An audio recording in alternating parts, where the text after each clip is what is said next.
operate in truth, right? Operate in truth. Tell the truth.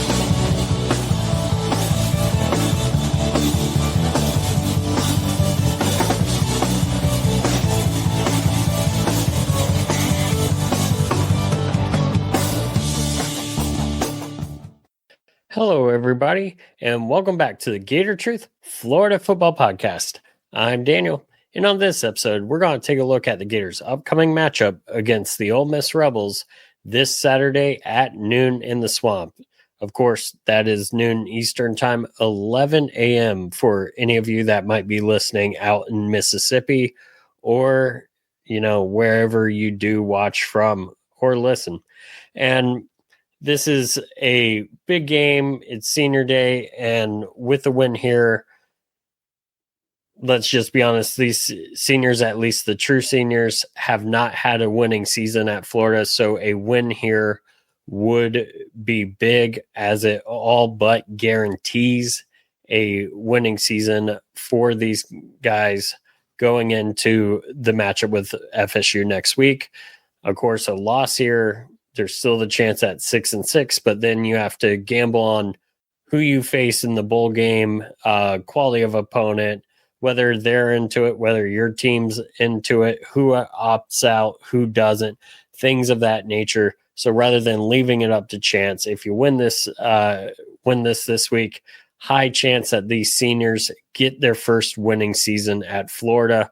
And that's, of course, something you do want to see. I do encourage fans to show up early for the senior day festivities. 1, to support the seniors who have come, given their all. 2, so you can see who may or may not be leaving Florida. Last year, I kept track of who all went through senior day, even if they didn't have, had not run out of eligibility. And that kind of happened 2 years ago as well. And we saw players that had ended up transferring, players that left early for the NFL. So one thing that you can take away from senior day, unless they've changed their format this year. And then thirdly, the Swamp needs to be there loud and proud early, often. If Florida's going to have a chance against Ole Miss, you've got to show up and make that place the Swamp. Can't do what we did against Arkansas last year, and that's having half the Swamp empty around kickoff, people not really getting into it because it's a noon game in November. No, this needs to feel like it's a 3:30 game, a night game from the get-go, and really that's up to the fans. It is a sellout, and if you are getting there early to support the seniors, there's no reason that there can't be, because that usually starts 10 minutes or more before kick. If you're ensuring you're there, then there's no reason that a place cannot be full at kickoff to support this team. And so with that said, it's going to be a very, very interesting day. Lots of fun. I enjoy senior days. Try not to miss them. And as we get into it, before we talk about the offense, I do want to give a shout out to my friends at Alvarez Lawn Company. If you're in the Central Florida area, you've got a lawn project you need done, or you just need, weekly, bi-weekly, monthly lawn maintenance, give my friends at Alvarez Lawn Company a call, or you can even shoot them a text for a free quote at 407-490-2617. Once again, if you're in the Central Florida area and you've got any lawn projects you need done, whether it's one time or whether it's continuous, you can give my friends at Alvarez Lawn Company a call or text for a free quote at 407-490-2617. You can also reach out to them via email at alvarezlawncompany@gmail.com. Alvarez Lawn Company, building plans that work for you. So let's go and get into it. Let's talk about the offensive keys against Ole Miss. Of course, last week had some great times, had some not so good times. We talked about how we started in LSU's side of the field twice, ended up with 0 points combined, but at times we were scoring high paced. I mean, our touchdown drives were 5 or less plays, including 2 3-play drives on our last 2 touchdown drives.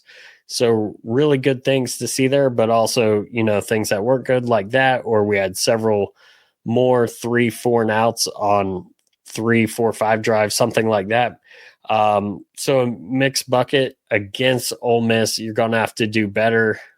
LSU, bottom half of the nation, really, in total defense coming in, where Ole Miss is a top 16 defense, allowing only 309 yards per game. The only defenses that we faced that were kind of up there Texas, yes, but also Georgia and Tennessee. So 2 teams that we kind of were hit and miss, even with DJ Lagway against Georgia. Again, had a really phenomenal drive to get the touchdown, got us a field goal, but then there are drives that didn't look so good. We've got to be more consistent. Tennessee, there are times, again, we look great. There are times we didn't. Again, it's about being consistent and finishing drives. And so, defense, again, 16th in the nation. Their pass defense, however, is not good. 81st in the nation, allowing 229.3 yards per game. However, their run defense is number 2 in the nation, number 1 in the SEC, allowing 79.9 yards per game. And if I remember right, it's not even close. We're talking 30, 40 yards before the next SEC team on that list. And yes, one of 2 top 20 defenses we face as far as the run game. With that said, Texas, Miami, Georgia, they are like 23, 24, 26, somewhere in there as well. But as far as top 20, only one of 2 run defense we faced, of course, number 1 in the SEC. And their scoring defense is number 5 in the nation, number 2 in the SEC. Only 3 times have the Rebels allowed 20-plus points in a game. Of those 3 games, they did lose 2 of them, which was, of course, 20-17, missed the field goal at the end of the first half to lose to Kentucky. LSU went to overtime at 23-23, ended up losing 29-26. But the most points they gave up this season were in a 63-31 win at Arkansas the same day we faced Georgia. Ole Miss is coming off of a bye, and believe it or not, they've not had a healthy Trey Harris, their number 1 receiver, since I believe it was the South Carolina game. He got injured. He did play a little in that LSU game in that loss, but has not been around since. Trey Harris, almost in October, had 1,000 yards receiving. To put that in perspective, Florida has not had a 1,000-yard receiver since, I believe, 2002, Taylor Jacobs. Maybe it was 2003 or 4, but I'm pretty sure it's 2002 Taylor Jacobs. Meanwhile, Ole Miss, Trey Harris was about to do that halfway through the season with plenty of games to go. I believe, and I'll double check real quick, that he is at like 985, even with 987 with missing those games. So he is a big factor for them to have back, of course, with a bye week last week, definitely healthy. And then Henry Parrish at running back, I believe he's coming back. He also missed the Georgia game. This Ole Miss team did beat Georgia. Let's just talk about 28-10 at home, missing their top running back and their top receiver. So this is an offense, and we'll get into it, that is explosive. But going back to that, because I talked about, hey, they've only allowed this 3-time game, but they've also, when they allowed 31, they scored 63. So where is that? I don't know. But also that 12.9 points per game with Arkansas scoring 31 is interesting, to say the least. With that said, the offensive keys. The first offensive key is we need to have a great game blocking for Lagway, much like we did last week. Did not allow a sack for LSU. Of course, Lagway, I think he's going to be a little bit healthier this week just because it's another week further from the injury, which allows him to be a tiny bit more mobile. Not saying he has to run a lot or run at all. However, Lagway last week, of course, could move around in the pocket. The great highlight throw to Badger that was down at the 1-inch line. He's about to get taken down or grabbed, and he's able to move just up in the pocket, make a great throw. And so you've got to block for Lagway. I will say this will be the toughest task that we faced as far as that in the passing game, because Ole Miss is number one in the country in sacks by, I think, 6 sacks total. And 3 of the SEC's top 5 sack leaders, and that's 60% of the SEC's top 5, are at Ole Miss, including Princely Umeaman, who played for Florida the previous few years. So it's going to be a big deal how well this offensive line blocks, and a big challenge for UF. But if they can pass that, it's going to be good because, again, this Ole Miss pass defense, 81st in the nation. And if DJ can get some shots early, that'll be good. Speaking of shots early, hit big shots against their pass D is my second key. Why? Because they're not good. And if we can hit some big plays, we get momentum. And when that momentum grows, the swamp grows and the defense feeds off the swamp growing, getting loud, and good things happen. But you got to be able to make the offense go. In the Miami game, the offense was not going, and that really took the crowd out of it early. So you've got to block for Lagway, and in doing so, allow them time to hit the big shots. Since they're not, that great in pass D, take the big shots, keep the chains moving, but also get some momentum on your side. And the last key I have for the offense, and I know this kind of goes against number 2 with hitting the big shots, but that is to eat some clock. And the reason why I say that is the fewer possessions that Ole Miss has, that increases the pressure in a close game. UF is a 10-point underdog against Ole Miss, and the closer games are for the favorite, the closer they are, the longer they stay close, the more pressure goes on, the more feeling we got to press the ball. And when you press the ball, you make mistakes. And for Ole Miss, when they lost their games to Kentucky, when they lost their game to LSU, those teams hung around. Those teams kept it a low-scoring game and put that pressure on. And at the end, Kentucky, Ole Miss misses a field goal. LSU takes it to overtime, wins it in overtime, partially off that night atmosphere in Death Valley. So if you can get Ole Miss fewer possessions from, maybe you hit a big shot, and instead of hurrying to the line, which if you got the opportunity, take it. But if you don't, maybe take 30 plus seconds off that clock. Lower the possession count. Don't give their explosive offense, which we'll talk about, so many opportunities, because the more opportunities they get, the better chance that they're going to score. I do not think our offense is quite at the point where we can keep up in a track meet. However, if we make it a slugfest, I think we have a much better chance at winning a slugfest. And part of that is eating up some of the clock. I will say that neither of these teams have been very good with time of possession.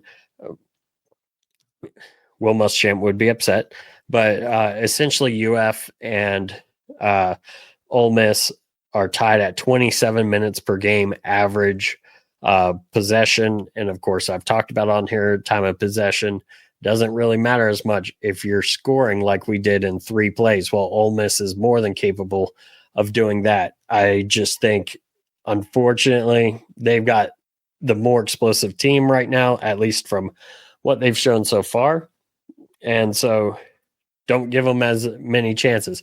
And then when you have chances to hit the big shots because you've blocked for DJ Lagway, if you can, get some good runs with Baugh, with Jackson, and even Montrell Johnson, who did play twice last week and now is off the injury list, where I had 2 carries last week and now is off the injury list. If you can get those and run some clock and just decrease the chances, the better you're going to be on this offense. Again, it's going to be tough sledding running against the Rebels, but you got to do it, man. Yeah, you got to do it. But take advantage of their pass D that's 81st in the nation and see what you can do. Now, if you can score in 3 plays, great. But if you're not scoring in 3 plays, lower the possessions. With that said, let's go ahead and give a shout out to my friends at GatorChatter.com. GatorChatter.com, your Florida Gator sports bar.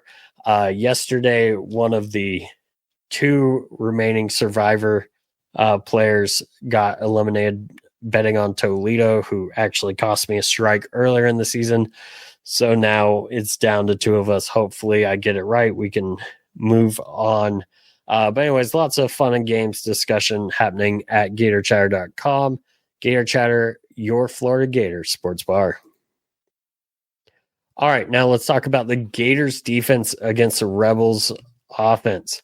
The Rebels offense statistically is the second best offense we've faced. They're the second best offense in the nation per yards per game, and that's 539.5 yards per game. Miami being the only one averaging more. Their passing game, 365.7 yards per game. Again, second in the nation, only behind Miami. And the running game, 51st in the nation at 173.8. Don't really need to have the best running game if you're the second best passing game in the nation. It's great, but it's a great add-on, but you don't really need it. And so this Gators defense is missing Jason Marshall. They're missing Devin Moore. Asa Turner's been out, so I'm not really going to count it, but this backside of the defense has to perform a lot better than they did against Miami if Florida's going to have a chance. And part of that, getting to the first key. Oh, and Ole Miss, 40.7 yards per game. Top of the SEC, number 4 in the nation, I do believe. Now, again, there are some caveats with that, but I do believe that they've only been have the note here, only over 28 points once in SEC play, so that does bode well for Florida. Of course, that was that 63-31 win at Arkansas. And if Florida can keep it lower in the 20s, I think that bodes well. First defensive key is to pressure Dart, their quarterback, and to get sacks on them. Last week, when Florida needed it, the defense stepped up. They got sacks on Nussmeier, forced pressure, which forced mistakes. Jackson Dart, a little bit better quarterback than Garrett Nussmeier, so that's something that the defense is going to have to do. Also, Jackson Dart had something that Nussmeier really doesn't, and that he's got an ability to run the football. I don't think you're going to confuse him with Tim Tebow or with Michael Vick or anything, but at the same time, he has put up 85 carries for 304 yards and 3 touchdowns. And I do believe, and I'll double check this out, but I do believe against Georgia, yes, he was the leading rusher for Ole Miss with 50 yards. So if you're going to get pressure, you got to make sure you take them down. Of course, we've seen in the past with some of these mobile quarterbacks, like last year, KJ Jefferson, we got to him, got pressure, did not take them down. So you got to get the pressure, you got to get the sacks. And if you get them in those second, third, and long type situations, don't let them out, because last week we had problems getting LSU off the board with third downs. Can't do that this week against Ole Miss. Ole Miss is a better team overall than LSU. I know LSU beat them head-to-head. However, again, we talk about Trey Harris was missing. Princely Umeaman was missing from that LSU game for Ole Miss. So slightly better team. Maybe it's different if it's not a night game in Death Valley, but the talent is there and upsets do happen. With that said, again, get pressure on the front end. Second key, discipline on the back end. Can't get caught staring at the quarterback and letting the receiver get open, or whatever we did against Miami where we let guys, like Restrepo, just find open space in the back of the end zone for a touchdown. Can't be doing that against the Rebels because they will take advantage. And if you're getting pressure on the front end, back end, it's a lot easier to be more disciplined, to help make plays because guys aren't going to have forever to get open. And then the third key on defense is to force Ole Miss to drive. I talked about how Ole Miss and Florida both have similar times of possession on the year, usually losing the time of possession, averaging around 27 minutes per game. Well, again, your goal, if you're Florida, I do think, is to not get into a track meet. It is to make this kind of a slugfest while taking your chances and force Ole Miss to drive on you. In that Arkansas game where they put up 63 points, I watched most of it before the Georgia game. Ole Miss was hitting big play after big play. What they weren't doing is taking time to drive. If you force Ole Miss to drive, just like last week, LSU was driving. Well, there's more time to make a mistake, but there's also less time to, less opportunities for them to hit a big play on offense. If they're driving, plenty of plays maybe to hit one, but less possessions to hit a big play is what I'm saying. Bring it down into the slugfest level instead of the track meet.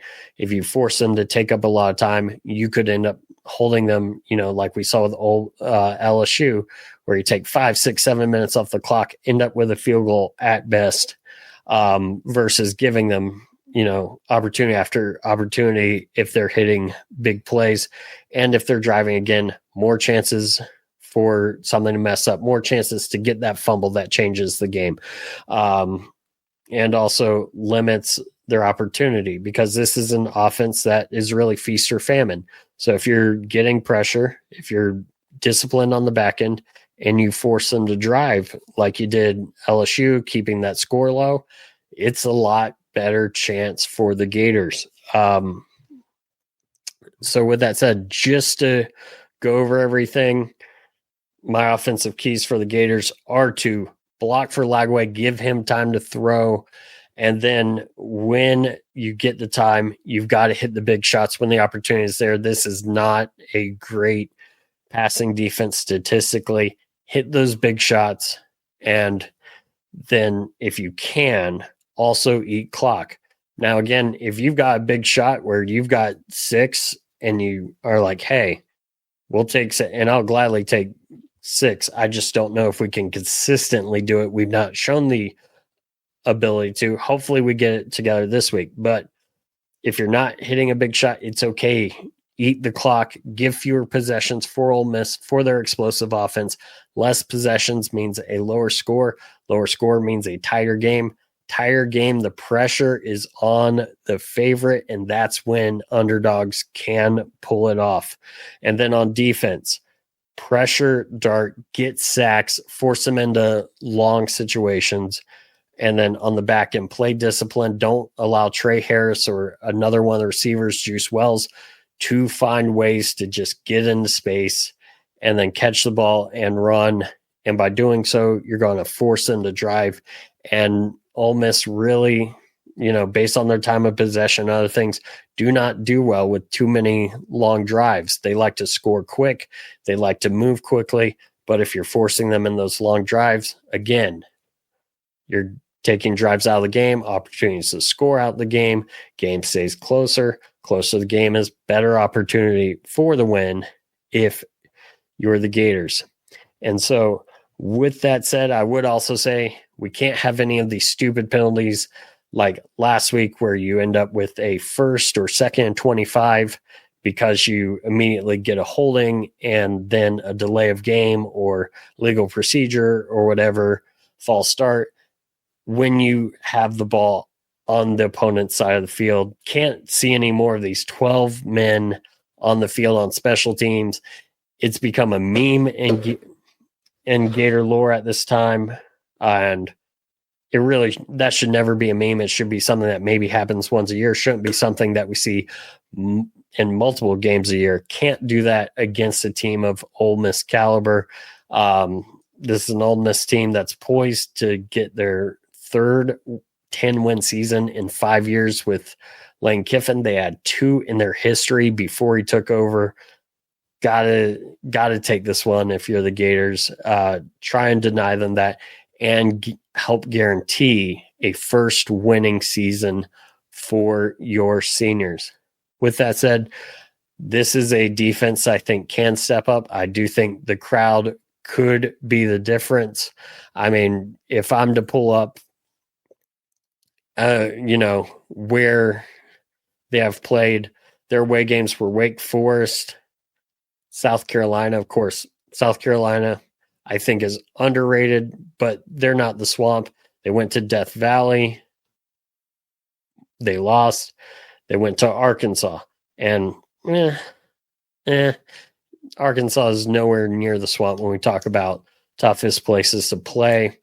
And so, with that said, I do think the crowd, if you show up early, get loud early, and if we're able to get the crowd further into it through big plays early, I do think this is a game that Florida can win. I don't think it's going to be an easy win by any means.